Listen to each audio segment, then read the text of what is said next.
तो भाइयों और बहनों, आज हम जानेंगे कि गणपति फेस्टिवल की क्या क्या स्टोरी है। तो हमारे साथ है अंकिता।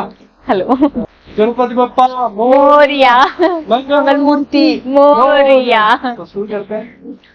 सबसे पहले तो मतलब जो महाराष्ट्र के अंदर है उनको तो सबको पता है ये। कि क्या स्टोरी है गणपति फेस्टिवल की, और जो बाहर से हैं उनको उतना नहीं पता। उन्होंने बस वो विसर्जन के वीडियोस देखे होते हैं। मैंने भी पहले वही देखे थे। अभी 2 साल से मैं फेस्टिवल पूरा देख रहा हूँ, एंजॉय कर रहे हैं सब कुछ। ओके।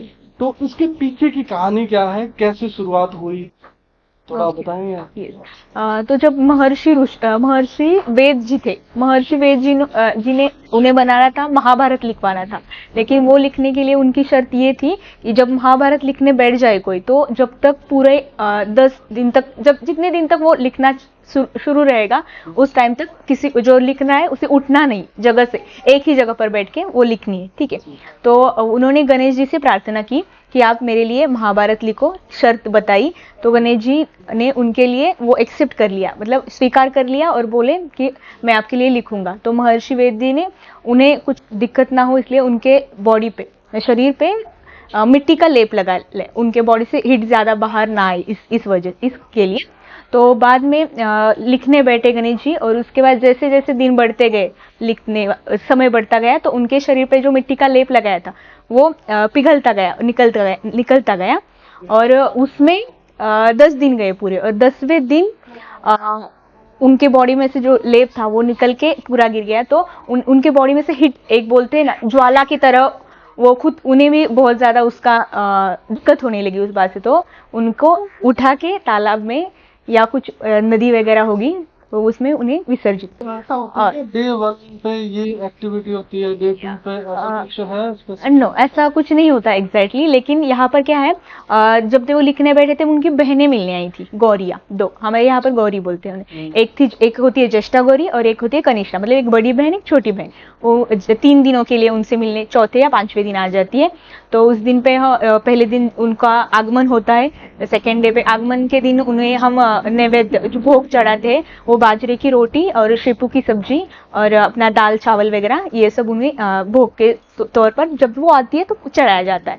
और उसके बाद क्या होता है, सेकेंड डे पे उनकी पूजा होती है। पूजा के टाइम पे पूरन पोली वगैरह हम उनके लिए बनाते हैं, और बहुत मिष्ठान होते हैं, एक 16 प्रकार के भोग वगैरह हम चढ़ाते हैं। उसमें हमारे अपने हिसाब से, मतलब सब मीठे पदार्थ वहाँ पर उनको भोग लगाया जाता है। वहाँ पर उनकी पूजा होती है उस दिन। और हम मराठी में बोलते हैं गाठिया लेना, तो हम गाठिया लेते हैं। 16 जो पत्ते होते, 16 मतलब फूल फल, ऐसे मिक्स पत्ते जो होते हैं उससे गाठिया बनती है।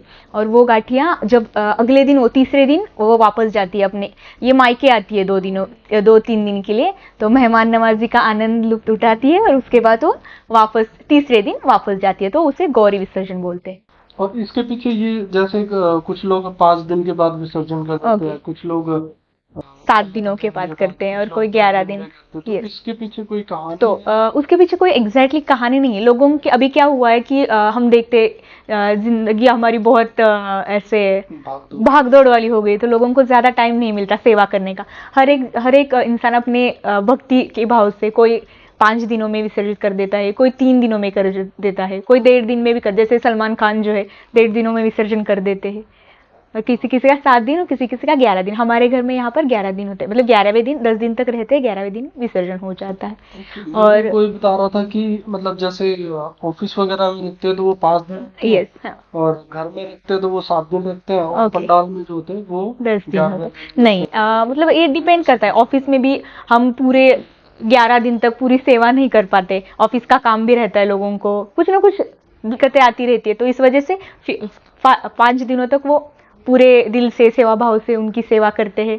और उसके बाद 5 दिनों में, कई 7 दिनों में ऐसे विसर्जित किया जाता है। पहले दिन हम उकड़ी के मोदक बोलते हैं, उसका भोग चढ़ाते हैं। और ऐसे एक खीरा होता है, खीरे में अपना जो नारियल होता है, नारियल और शक्कर वो मिक्स करके वो खीरा दिया जाता है। कभी कभी बूंदी भी दी जाती है। लड्डू पसंद होते हैं। जब वो इस साल आया है कि मतलब इस साल के हिसाब से लड्डू जब वो जाएंगे तो भोग में उन्हें लड्डू खाने में पसंद है। सिर्फ लेकिन मोदक सबसे ज्यादा फेवरेट है गणेश जी को। तो मोदक ज्यादा तौर पर 10 दिनों में मोदक के प्रसाद भोग लगा दिया जाता है। एक आनंदमय माहौल होता है जब वो घर में आते हैं, एकदम पॉजिटिव वाइब्स वगैरह होता है, अच्छा लगता है 10 दिनों तक। हाँ, वो और तो पूरे है। सेवा भाव से अभी जैसे जब से गणपति स्टार्ट होता है उससे पहले 10 दिन पहले ही ऐसे तैयारियां स्टार्ट हो जाती है। जैसे हम ऑफिस जा रहे होते हैं तो रोड पे जगह जगह पे ढोल वगैरह वाले बजा रहे हैं, तैयारी कर रहे होते हैं, मस्त एकदम सब पथक वगैरह होते हैं, वो मार्केट माहौल होता है। और जगह जगह पे थोड़ी थोड़ी जगह पे गणपति जी के पंडाल यस यस, लोग वहाँ पे बैठे होते हैं, भजन कीर्तन चलता रहता है। पूरा एक भक्ति में माहौल होता है, 10-15 दिन फुल मजे आते हैं। ये- तो पर अगर जाते हैं विसर्जन के लिए इस टाइम पे, अभी या दगड़ू सेठ जाते हैं ओके, या मुंबई का सबसे लाल बाग का राजा है या तो वहाँ पे जाते हैं तो वहाँ पे तो भीड़ ही बहुत भीड़ बहुत ज्यादा होती है।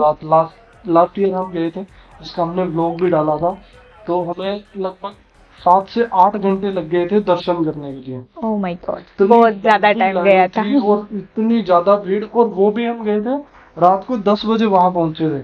अगर दिन में जाते तो फिर तो बहुत ज्यादा रात को ही हमें क्या होता है, रात के टाइम पे लाइटिंग्स वगैरह जो डेकोरेशंस उन्होंने किए हैं वो रात के टाइम पे देख सकते हैं हम, इसलिए बहुत ज्यादा लोग ज्यादातर करके रात के टाइम पे जाते हैं। और लोगों की मेंटेलिटी भी ये हो चुकी है कि रात के टाइम पे जाएंगे तो भीड़ कम होगी, लेकिन लोग ये सोच के जाते हैं जो उन्होंने किया है डेकोरेशन वगैरह, लाइट शो वगैरह होते तो वो नाइट के टाइम पे देख सकते हैं, इसलिए नाइट में ज्यादा भीड़ रहती है। कुछ ऐसा हो गया। आप लोगों को दिखा दूंगा जो हमने वहाँ पे देखी थी, या अभी रात के टाइम पे, अभी जब हम ऑफिस से आते हैं तो एक जगह रास्ते में वहाँ पे उन्होंने बहुत ही जबरदस्त लाइटिंग वगैरह सेटअप करी है, वो भी आप लोगों को दिखाऊंगा। धन्यवाद, नमस्कार। तो अगर आपको ये हमारी वीडियो पसंद आई तो लाइक शेयर एंड सब्सक्राइब जरूर कीजिएगा। अगर कोई और चीज हमारी से छूट गई हो, कोई चीज हमें बताने में मिस्टेक कर दी हो, तो वो प्लीज नीचे कमेंट बॉक्स में जरूर शेयर करें। और अगर आप चाहते हैं कि ऐसे छोटे छोटे इंटरेस्टिंग इंफॉर्मेटिव वीडियोस या पॉडकास्ट टाइप हम लेकर के आए तो वो भी नीचे कमेंट बॉक्स में जरूर बताइएगा। Thank you so much. Ganpati Bappa Morya, Mangal Murti Morya.